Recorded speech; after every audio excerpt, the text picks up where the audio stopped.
Chers amis, cher Chemseddine, monsieur le recteur, monsieur le Premier ministre, cher Bernard Cazeneuve et chers amis, merci d'être là. C'est vrai que j'aime cette maison, cette grande mosquée de Paris, qui me rappelle un peu mon Andalousie, puisque j'y trouve beaucoup d'éléments dans l'architecture, dans ce jardin extraordinaire, beaucoup d'éléments aussi de mon enfance, une enfance baignée par cette idée très forte qu'on peut être né ailleurs, on peut avoir une autre langue maternelle, et puis accueilli par la République française, se sentir tellement, tellement française, tellement forte de ce que la République française et ses valeurs apportent, de ce qu'elle m'a permis de devenir, qu'en fait, il n'y a pas de conflit ou de contradiction entre des origines et le lieu, la maison qui vous accueille, qui est cette République ici en France. Il n'y a tellement pas de contradiction qu'en fait, les cultures d'origine, l'histoire d'origine, fait qu'elle vient enrichir ce qu'est l'histoire de cette République française. Et c'est comme ça que la France est devenue grande, en permettant à tous les enfants, ceux qui y sont nés, ceux qui viennent d'ailleurs mais qui s'y reconnaissent dans ces valeurs, de pouvoir grandir et de grandir en étant respectés dans ce que nous sommes, mais aussi dans ce désir de faire nation commune, maison commune et de partager. Et les religions n'empêchent pas cette rencontre, au contraire. Reconnaître à chacun la possibilité de croire, de ne pas croire, c'est la force immense de cette République française et son principe de laïcité.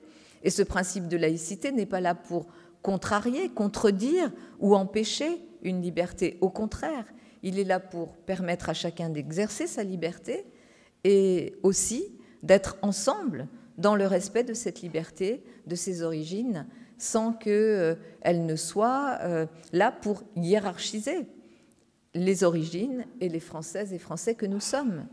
Et pour moi, c'est une conviction et c'est un vécu. C'est comme ça que je vis la République française depuis que je suis née et depuis qu'elle m'a accueillie. Et je suis, comme vous, et Shems, tu l'as dit, aujourd'hui extrêmement inquiète, préoccupée par ce que je vois dans notre pays. Des extrêmes, des haineux qui voudraient en finir avec la fraternité. La fraternité, c'est l'humanisme.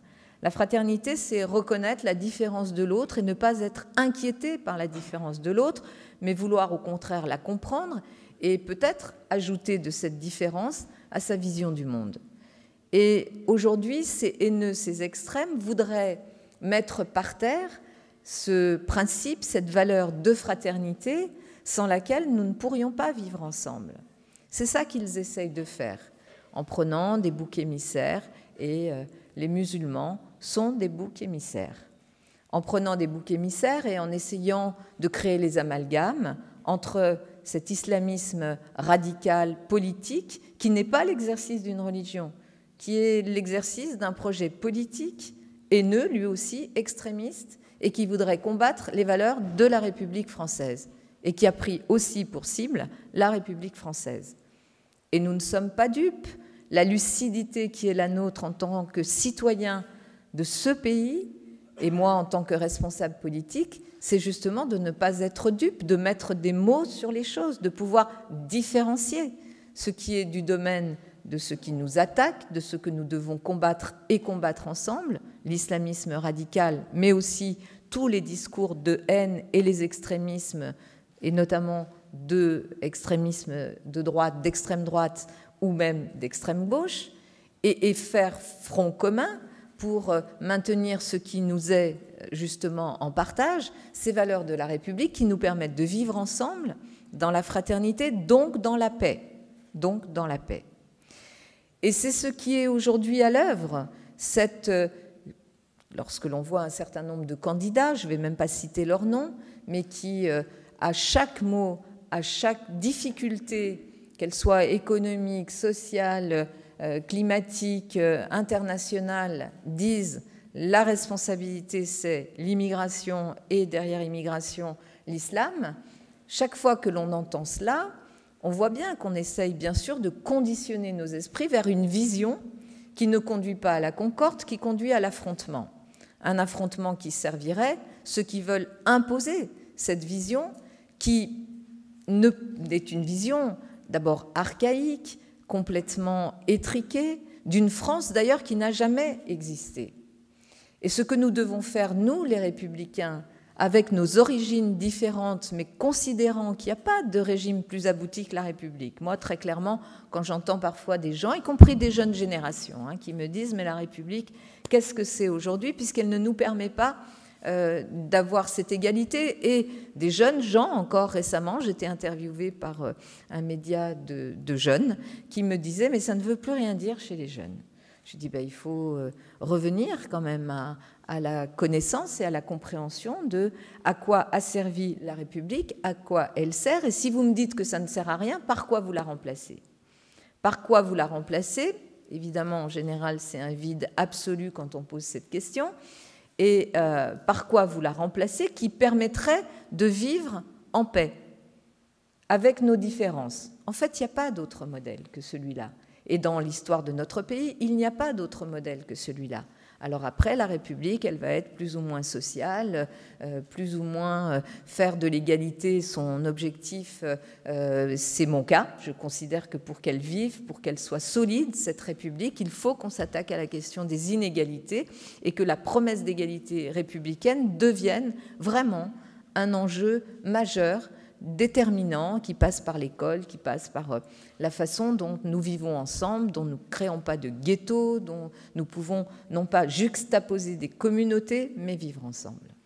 Et donc ce travail-là, ce moment dans lequel nous sommes, est un moment à la fois très dangereux, parce que c'est facile, en plus dans une campagne électorale qui n'en est pas vraiment une, dans laquelle il n'y a pas de débat, parce que le président sortant refuse le débat, et parce qu'il n'y a pas de débat, parce que les 6 premiers mois de cette campagne ont été exclusivement consacrés à la question de l'immigration, ajouter insécurité, ajouter islam. Les 6 premiers mois de cette campagne, depuis septembre, n'ont été consacrés qu'à cela. Et je vais vous faire une confidence, enfin je le dis souvent, mais ces 6 premiers mois, lorsque je venais sur les plateaux de télévision, je parlais des inégalités sociales, de la vie chère, du pouvoir d'achat, du travail, de l'école de nos enfants et de la santé. Parce que c'est ce que j'entendais de mes concitoyens et en plus ce sont pour moi des convictions. Et on me répondait sur ces plateaux de télévision « mais vous voyez bien que ça n'intéresse pas les Français puisque vous ne parlez pas des vrais sujets ». Et je leur disais « mais quels sont les vrais sujets ?» Et ils me disaient c'est l'immigration et la sécurité, les deux liés, et bien sûr la question de l'islam. Et je leur disais non, ce ne sont pas les vrais sujets. En tous les cas, ce ne sont pas ceux que j'entends dans la population. Et on me disait, vous voyez bien pourquoi ça ne peut pas décoller votre campagne, puisque vous ne parlez pas des sujets qui intéressent les Français. 6 mois plus tard, on comprend que en fait, les sujets qui intéressent vraiment les Français, c'est le travail, le pouvoir d'achat, l'école de leurs enfants, la santé et quand même la démocratie. Et donc, pendant 6 mois, on nous a expliqué quelque chose qui a conditionné une campagne électorale qui a permis à ces colporteurs de haine de pouvoir prospérer et de s'imposer dans le débat public. Et aujourd'hui, nous sommes dans un deuxième moment, juste avant l'élection, où là, il n'y a pas vraiment de débat, pas vraiment de discussion, beaucoup d'amalgames et une situation qui peut devenir extrêmement dangereuse et préoccupante si, en toute lucidité, nous ne posons pas aujourd'hui les mots justes et les actes. Je veux remercier Bernard Cazeneuve, d'abord de ce qu'il a dit, mais aussi du travail qu'il a fait. Hier, on m'a interrogé sur une chaîne de télé sur les questions de sécurité. J'ai dit, pour moi, c'est très simple, j'ai un exemple, Bernard Cazeneuve.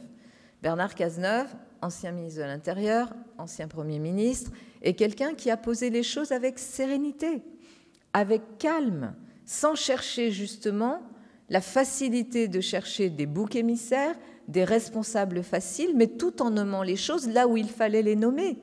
Bernard Cazeneuve n'a pas hésité à dire « l'islam radical est un problème, mais l'islam radical n'est pas en fait la religion. Ce n'est pas la religion qui pose ce problème-là, mais il faut combattre l'islam radical. » Et comment le combattre? Là aussi, de façon très pragmatique, très méthodique, tout ce qu'il a dit sur comment, avec les représentants du monde musulman en France et avec toi, Chemseddine, poser des mots très clairs de condamnation sur ce qui venait de se passer, parce qu'il faut toujours être très clair sur les mots, et sur les attentats, et sur la cause de ces attentats, et puis poser des actes pour construire la formation des imams, le fait qu'il puisse y avoir, bien sûr, cet attachement à la République et que ça passe par un institut, une formation, des diplômes reconnus qui permettent effectivement de se projeter ensemble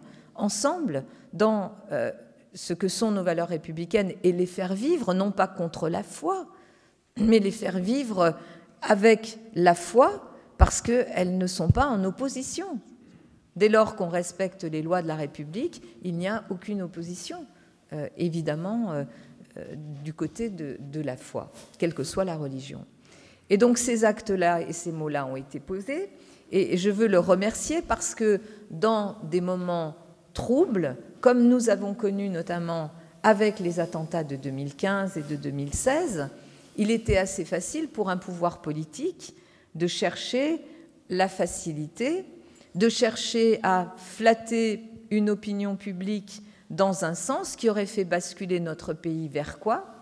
Vers l'affrontement généralisé. C'est ce que cherchaient les terroristes lorsqu'ils se sont attaqués à Charlie Hebdo, lorsqu'ils se sont attaqués à l'Hypercacher, lorsqu'ils se sont attaqués à Clarissa Jean-Philippe, policière municipale de Montrouge, lorsqu'ils se sont attaqués aux terrasses et lorsqu'ils se sont attaqués au Bataclan. Ils cherchaient cela.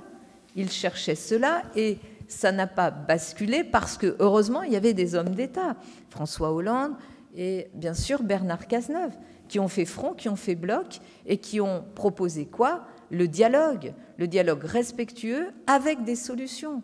Parce qu'il n'y a pas de solution sans dialogue respectueux et sans processus dans lequel on s'engage pour construire, pierre après pierre, le chemin pour que ça ne se reproduise pas et que pour que les musulmans de France soient considérés comme ils doivent l'être, c'est-à-dire d'abord comme des Français. Et la question de la religion est leur affaire, n'est pas l'affaire ni de l'État ni de qui que ce soit. Et ça, pour moi, ces convictions sont chevillées au corps et cette méthode-là aussi. Alors, dans le moment dans lequel nous sommes, bien sûr qu'il faut poser avec beaucoup de sérénité un discours qui s'oppose à ces haines et à ces discours qui peuvent envahir le pays et qui peuvent même un jour gagner si on n'y prend pas garde. Donc il faut poser cela. Je crois qu'il nous faut être ferme, ne jamais faire d'amalgame et toujours porter les valeurs républicaines, ce que je fais. Reconnaître aussi, et je vais conclure par ça, parce que ce lieu, tu l'as dit, Chemseddine, c'est un lieu qui est là, qui est magnifique, au cœur de Paris, qui est un symbole dans la capitale de la France, donc pour la France, un symbole de cette reconnaissance de la France au sacrifice des musulmans pour la France. Ce lieu, il est né de ce sacrifice-là. Et ce lieu nous oblige. Et je sais que tu portes avec un immense, à la fois, respect et une très grande conscience aussi du rôle qui est le tien dans ce lieu exceptionnel, l'avenir de notre pays, et notamment l'avenir de notre pays au regard de la place des musulmans de France ou des musulmans en France. Et il nous faut reconnaître ce type de lieu, reconnaître par des symboles, cet apport dans la République, reconnaître aussi que ici, l'imam qui était là pendant la guerre, pendant l'occupation, a protégé les Juifs dans ce lieu, dans cette mosquée, cette grande mosquée de Paris, le reconnaître et le dire, parce que c'est ça aussi, ce message de fraternité de la République française, c'est que il y a cette place pour chacun dans cette République. Je suis une femme de conviction, je suis une femme de gauche, je suis une femme républicaine. Je serai, vous le savez, à vos côtés, toujours, pour porter cette politique de façon très concrète. Il ne s'agit pas simplement de dire que les imams seront formés ici. Il faut accompagner la formation des imams ici. Et ça passe par des moyens, ça passe par un accompagnement très concret de cela.